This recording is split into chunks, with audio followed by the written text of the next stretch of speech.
आशियामधल्या सर्वात श्रीमंत महानगरपालिका असलेल्या मुंबईवरती कुणाची सत्ता येणार याची उत्सुकता देशाला आहे। ठाकरे बंधू आणि दुसरीकडे भाजप आणि शिंदेंच्या शिवसेनेमध्ये बिग फाईट असं चित्र सध्या रंगणार आहे।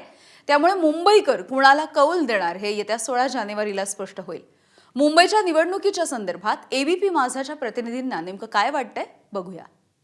माझे सगळे फील्डवरचे एबीपी माझाचे सहकारी माझ्यासोबत आहेत आणि आज आपण या सगळ्यांशी संवाद साधून एक अंदाज घेण्याचा प्रयत्न करूया की नेमकं चाललंय काय मुंबई महानगरपालिकेच्या निवडणुकीत। की गेल्या वेळेला अगदी थोडक्यात भाजपच्या कमी जागा आलेल्या होत्या, 82-84 असं ते इक्वेशन होतं।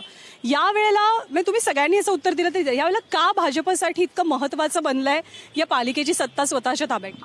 एकूणच मुंबईमध्ये जर का त्यांना पाय रोवायचे असतील, एकूण मागील अनेक वर्षांपासून ठाकरेंची इथे आपल्याला सत्ता पाहायला मिळते आणि ठाकरेंची सत्ता असल्यामुळे त्यांचं असं म्हणणं आहे की आम्हाला काही करता आलेलं नाही। एकूणच हे सगळं बोलणं म्हणजे त्याला काहीतरी लावणं आहे, म्हणजे त्याला काही अर्थ उरत नाही। तुम्ही तुमच्याकडे महापौर होता, तुम्ही तरीही काही करू शकला नाही, हाही एक त्याच्यामध्ये मुद्दा येतो।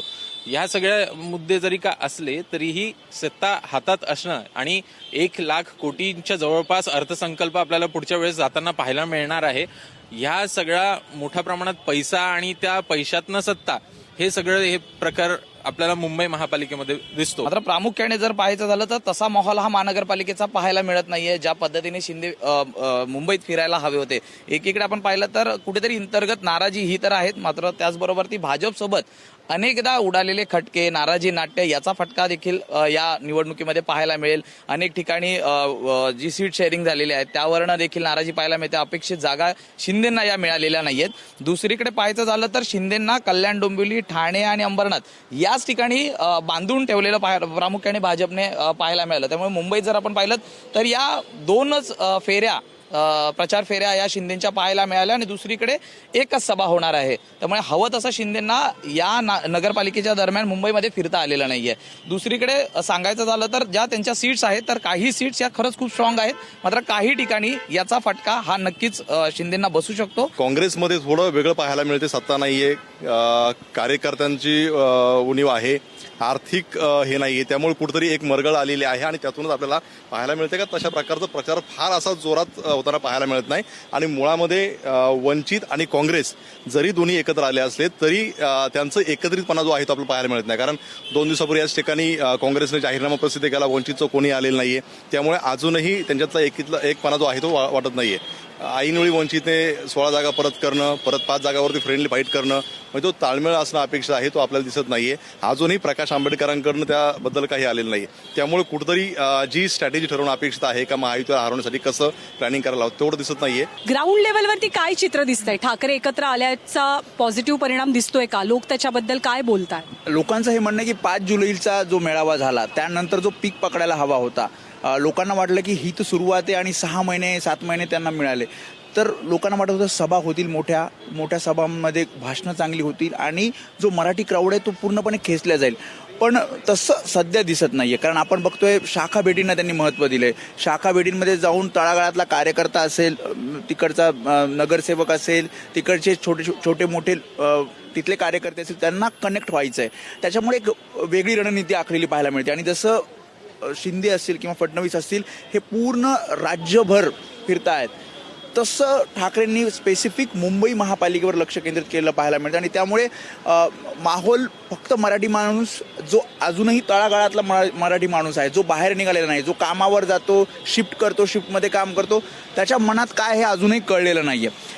भाजप म्हणते मराठी आमच्यासोबत आहे, शिवसेना मनसे म्हणते मराठी आमच्यासोबत आहे, काँग्रेस म्हणते मराठी आमच्यासोबत आहे, पण नेमकं मराठी माणूस हा कोणासोबत आहे? फक्त कार्यकर्ते हे नक्कीच मनसे आणि शिवसेना, ठाकरे गटात, शिंदे गटात आहेत, पण जो मराठी क्राऊड बाहेर निघालेला नाहीये, जो 15 तारखेला मतदान करणार आहे, तो नेमका कोणासोबत आहे अजूनही कळलेलं नाहीये। जेव्हा आपण तळागाळात जातो, यस ठाकरे बंधू एकत्र आले, खूप छान झालं, अगदी भावनिक होणारे लोक आपण बघितले, पण जे इंटेलेक्च्युअली मतदान करणार आहेत ते कोणासोबत आहेत ते आता सांगणं कठीण आहे। कारण महाविकास आघाडी आणि जसं आपण बघितलं महायुती जेव्हा लोकसभेला होती, विधानसभेला होती, तेव्हा एक वर्ग पूर्ण महायुतीच्या विरोधात होता, एक महाविकास आघाडीच्या विरोधात होता। आता तसं कळणं अवघड झालंय।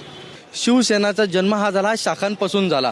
मुंबईची शिवसेनेची काय ताकद असेल तर ती शाखा आहे. त्यामुळे उद्धव ठाकरे असतील, रश्मी ठाकरे असतील, स्वतः तेजस ठाकरे जे कधी आपल्या राजकारणात दिसत नाही ते देखील आता शाखांना भेट देताना दिसत आहेत. त्याचबरोबर आदित्य ठाकरे, त्याचबरोबर जर राज ठाकरेंच्या कुटुंब पाहायला गेलं तर राज ठाकरे असेल, अमित ठाकरे असतील, हे पण शाखा भेटी वारंवार देत आहेत. कारण की त्यांना माहिती की आपली जी ताकद आहे, आपला जो कॅडर आहे तो त्या शाखांमधल्या जर कॅडरला आपण रस्त्यावरती घेऊन गेलो तर एक बळ मिळेल आणि तोच जो माणूस असतो कॅडर तोच घरोघरी जात असतो, त्याचाच चेहरा बघून जो नागरिक असतो तो मत देत असतो. त्यामुळे यावेळेस प्रचाराच्या वेळेस या गोष्टी दिसून येत आहेत. मात्र शाखा भेटीचं आपण जर बघितलं तर त्याला एक लिमिट आहे. तुम्ही एका 1000 लोकांपेक्षा पलीकडे पोहोचू शकत नाहीत. आज खरं तर अपेक्षा होती की उद्धव ठाकरे, राज ठाकरे यांनी सभांचा धुरळा उडवून द्यायला पाहिजे होता. आपण बघितलं की राज ठाकरेंनी लोकसभेला मोदींना बिनशर्त पाठिंबा दिलेला. त्यांनी त्यानंतर महायुतीच्या नेत्यांसाठी सभा घेतल्या. 4 सभा जवळपास त्यांच्या झाल्या. त्यानंतर विधानसभेला देखील त्यांनी अक्षरशः सभांचा धुरळा उडवून दिला. मात्र आपण सध्या बघतोय की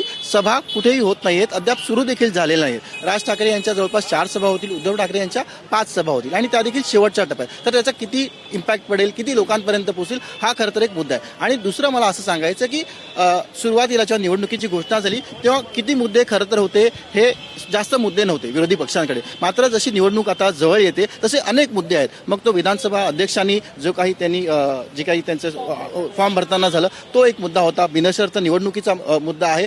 त्यासोबतच आपण बघतोय की अनेक असे सध्या मुद्दे आहेत. भाजपने सगळ्या मुद्द्यांची कमी पडली तर भाजपने आधी काँग्रेससोबत युती केली, नंतर ते MIM सोबत गेले आणि हे सगळे मुद्दे घेताना आपण कोणीच बघत नाही. आणि हे का होतंय हा खरं तर एक नक्की चर्चेचा विषय किंवा त्याच्यावरती अभ्यास झाला पाहिजे की एवढे मुद्दे असताना विरोधी पक्ष ते उचलत का नाहीयेत. ABP माझा, उघडा डोळे बघा नीट.